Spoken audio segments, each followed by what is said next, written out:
Hi, hello and welcome back. Now, I'm going to demonstrate the use of energy efficient code. What is energy efficient code? The code or program which executes with less energy utilized. While executing the program or the code, the system uses less energy, then it is called as what? Energy efficient code. We'll see how to do that. First, we should avoid unnecessary loop during the iterations. For example, using for loop for integer I is equal to 1, I less than 10,000 and I plus plus. Here we have a for loop where I is initialized as 1 and the condition I is less than 10,000, where the increment operator I plus plus also given. We are just printing a message using system.out.println. The message is hello. So, using a for loop, we are checking the condition and we are just printing the message hello. Here, to just print the message hello, we are using the condition here as I less than 10,000. This is much more for this printing statement hello. So, what we should do is, we'll reduce the value as, for example, I less than 10. So, if you reduce it from 10,000 to 10, then this for loop will iterate just for the number of times which is required to print the statement hello, where here the number of times the loop iterates were reduced much compared to the previous condition I less than 10,000. So, likewise, we can avoid the unnecessary looping conditions during the iteration of loops. Even a for loop, while loop or do while loop, anything. Coming to the second, avoiding the repeated calculations. During the program, we'll calculate something, some results we'll calculate. For example, here we are using a for loop, integer I is initialized as 0 and I less than 1000 and I plus plus.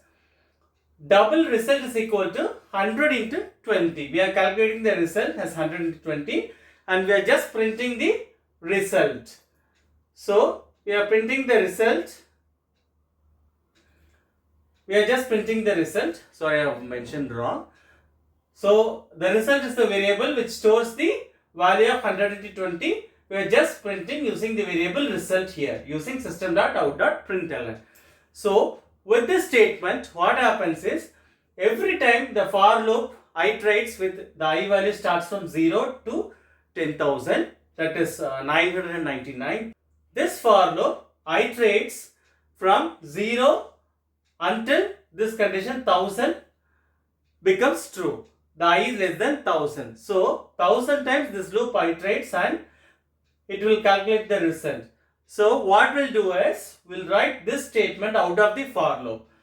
If you write here, double result is equal to 120, then for int I is equal to 0, I less than 1000 and I plus plus. Then if we print a result, then the calculation will be done only once instead of 1000 times the for loop gets executed, iterated. So, we can write this statement here. So, the calculation will be done only once and the result will be reused whenever the for loop get iterated and we can print the result easily. This is the another way. Comes to the next way.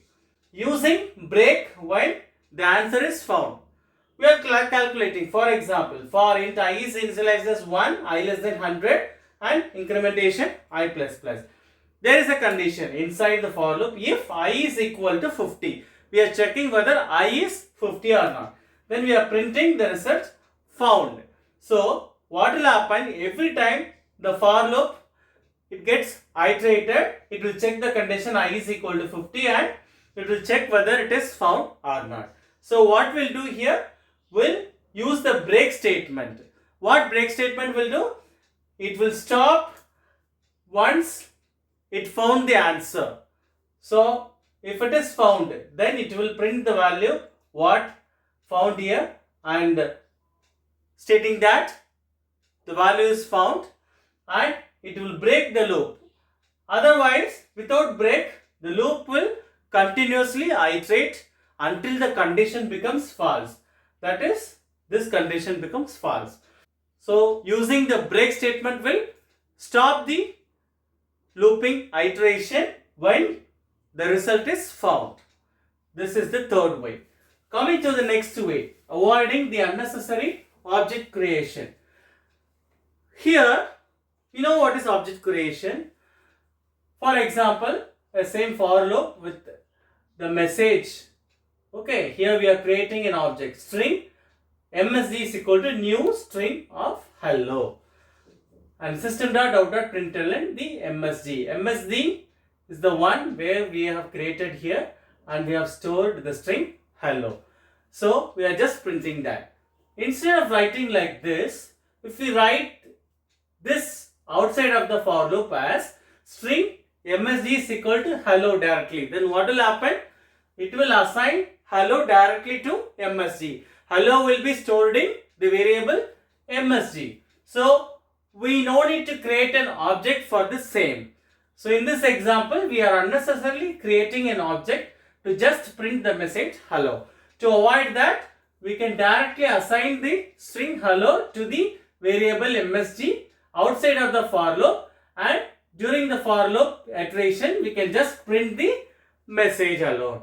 So this is the way we can avoid the unnecessary object creation, and it's a simple code which demonstrates the same. Coming to the example of a sustainable green code. Look at this one here. The code integer total is equal to 0. 0 to total. We are initializing the variable total as 0, and coming to the for loop, int is I is equal to 1, I less than 100, I plus plus. Total plus is equal to 1. Total is equal to total plus 1. Here it is the value 1 taken from the variable I from the for loop. So total plus equal to I. Total is equal to total plus I. Starts from 1. Total is equal to total plus 1. Then total plus 2, etc. And we are printing the total as total. Then colon followed by the total what we get from the for loop.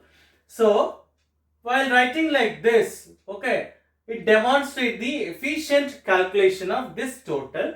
So this focuses the green intervention in the coding. This green sustainable code consumes less energy during its execution, since it calculates efficiently without unwantedly doing the calculation for every iteration, and it will take more execution time as well as space, and this code takes less time to execute since it is doing the efficient calculation like this. And small example of a sustainable green code.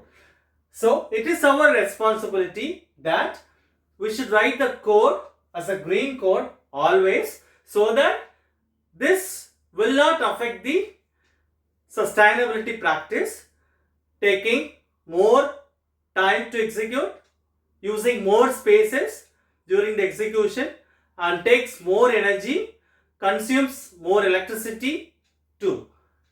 By writing the sustainable green code, implementing these sustainable practices in the code, this code will be turned into green code, and which will consume less energy, which will generate low carbon footprint, and which will also consume less electricity during its execution.